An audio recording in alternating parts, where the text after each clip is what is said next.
Assalamualaikum guys. So sebenarnya aku nak buat konten hari ni tapi hujan pula. Ini aku tengah cuba salah satu tripod daripada Ulanzi, tripod MT85, tapi disebabkan kaki dia 4, boleh consider sebagai quadrupod sebutan dia. Yang paling aku suka dia punya function ni, kaki dia boleh buka secara automatik. So kalau korang guna kat luar, korang just macam tekan je atas lantai, so dia akan buka. Itu salah satu feature yang aku suka. Dan of course, feature yang best lagi adalah dia gunakan MagSafe. Okay, korang boleh buka macam ni. Aku tak sure korang nampak tak dalam video ni, tapi aku dah pasang lighting lah. Harapnya lighting ni membantu lah kan. Dia boleh buka ni. Korang boleh gunakan MagSafe. So korang boleh letakkan phone korang macam ni je.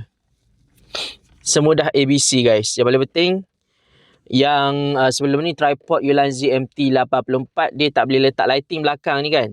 Tapi yang ni boleh.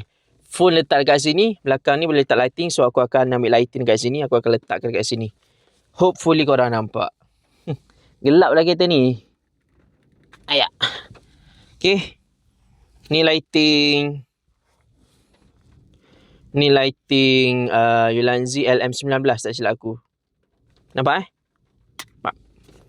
So dekat sebelah ni telefon, dekat sebelah ni lighting. Nice. So aku share secara ringkas lah. Ada masa nanti aku buat sharing lagi. Sementara aku nak habiskan jap aku letak situ balik . Sementara aku nak habiskan aku punya konten untuk mic handle, aku sambil-sambil juga aku share pasal tripod terbaru daripada Ulanzi, antara yang terbaru daripada Ulanzi MT85. So kalau korang nak dapatkan, korang boleh dapatkan dekat beg kuning. Macam torchlight pun ada.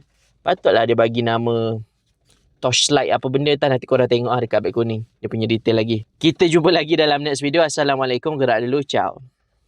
Ace Vlog In.